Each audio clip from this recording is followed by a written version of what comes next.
అబ్బో ఇక్కడ కేజీ చీరలు కొంటే అర కేజీ చీరలు ఫ్రీ అంట. మంగళ్య షాపింగ్ మాల్, కేజీల్లో సేల్, టన్నుల్లో ఆనందం. చైనాను టైఫాన్ డాల్ఫిన్ తుఫాను చెత్తుతోంది. దీంతో చైనాలోని బేజియాంగ్ ప్రావిన్స్ అల్లకల్లోలంగా మారింది. అక్కడి వాతావరణ శాఖ ముందస్తు హెచ్చరికలు జారీ చేసింది. దీంతో చుట్టుపక్కల ప్రాంతాల్లోని సుమారు 3 లక్షల మంది ప్రజలను అధికారులు సురక్షిత ప్రాంతాలకు తరలించారు.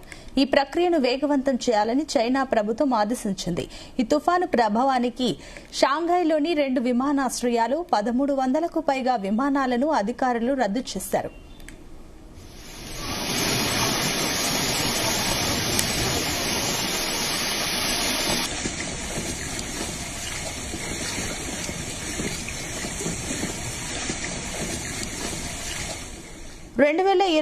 సంవత్సరంలో 13వ తుఫాన్ అయిన టైఫూన్ డాల్ఫిన్ బేజియాంగ్ ఫుజియాన్ మధ్య తీరాన్ని తాకే అవకాశం ఉందని అధికారులు అంచనా వేశారు.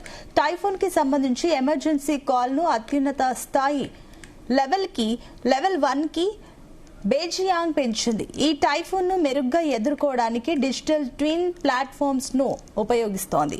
ఈ ప్లాట్ఫామ్ ప్రతిస్పందన ప్రణాళికలను ఆటోమేటిక్ గా రూపొందించగలదు.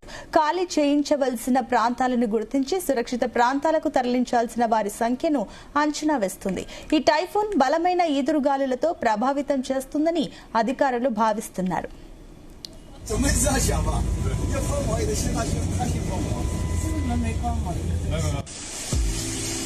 大家来看人工造波。 తుఫాను తీరం దాటిన తర్వాత నెమ్మదిగా కదిలే అవకాశం ఉంది. దీనివల్ల దీర్ఘకాలికంగా భారీ వర్షాలు కురిసి తీవ్ర నష్టం వాటిల్లే ముప్పు ఎక్కువగా ఉంటుందని అధికారులు పేర్కొన్నారు. మారుతున్న తుఫాను పరిస్థితిని నిరంతరం ట్రాక్ చేస్తున్నట్లు అధికారులు వెల్లడించారు.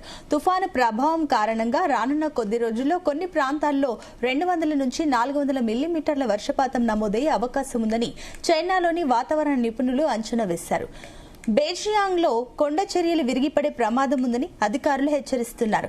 షాంఘైలోని హాంగ్కియావో, పుడాంగ్ విమానాశ్రయాలు కూడా ఆదివారం రావాల్సిన విమానాల్లో సుమారు 60% రద్దు చేసినట్లు షాంఘై ప్రభుత్వ మీడియా వర్గాలు తెలిపాయి.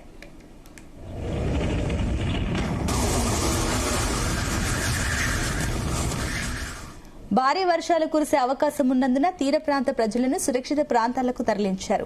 శనివారం సాయంత్రం బేజియాంగ్లోని తైచౌ నగరంలో సుమారు 3,90,000 మందిని, షాంఘై ప్రాంతంలోని ప్రజలకు 30,000 మందికి పైగా సురక్షిత ప్రాంతాలకు తరలించారు. అలాగే ఫెర్రీలు, క్రూయిజ్లతో సహా అన్ని నీటి ఆధారిత కార్యకలాపాలను నిలిపివేశారు.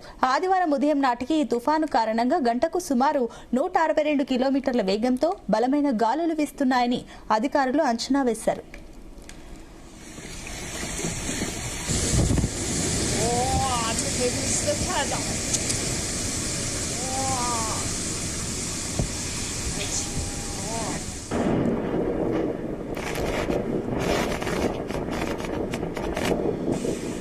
భారీ వర్షాల కారణంగా వరదల ముప్పు పొంచి ఉందని, కొండ చర్యలు విరిగిపడే ప్రమాదం ఉందని అధికారులు అంచనా వేశారు.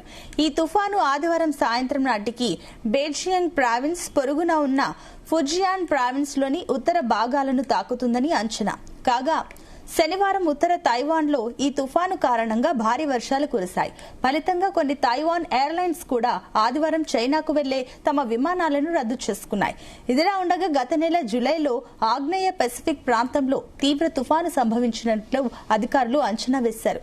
ఈ సమయంలో తూర్పు చైనా ప్రాంతంలోని జేరియాంగ్ రాష్ట్రంలో దాదాపుగా 17 లక్షల మందిని సురక్షిత ప్రాంతాలకు తరలించారు. తుఫాను కారణంగా దేశంలో పలుచోట్ల భారీ వర్షాలు కురవనున్నాయంటూ చైనా జాతీయ వాతావరణ కేంద్రం రెడ్ అలర్ట్ కూడా జారీ చేసింది.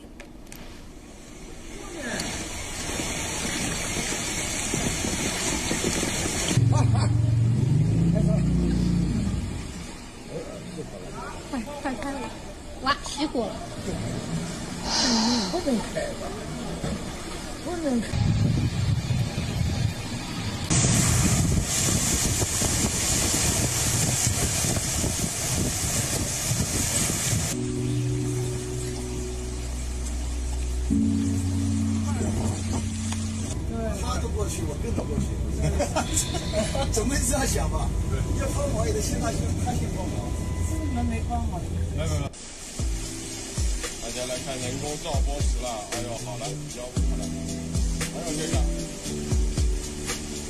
照波斯来了。 అయితే అప్పుడు వచ్చిన ఆ తుఫాన్ పేరు టైఫూన్ బావిగా నామకరణం చేశారు. దీని కారణంగా జపాన్లోని దక్షిణ ప్రాంత దీవుల్లో, తైవాన్లో హోరుగాలులు, భారీ వర్షాలు కురిశాయి. ఫిలిప్పీన్స్ లో వర్షాలు మరింత తీవ్రంగా మారాయి. అంతేకాదు దక్షిణ ఫిలిప్పీన్స్ లో కనీసం 17 మంది మరణించారు. దేశ రాజధాని ప్రధాన నగరాల్లో అత్యవసర సహాయ పునరావాస కార్యక్రమాలను చేపట్టారు. కాగా చైనాలో ఈ ఏడాది మొత్తం 9కి పైగా టైఫూన్లు సంభవించాయని అధికారులు ఓ ప్రకటనలో తెలిపారు.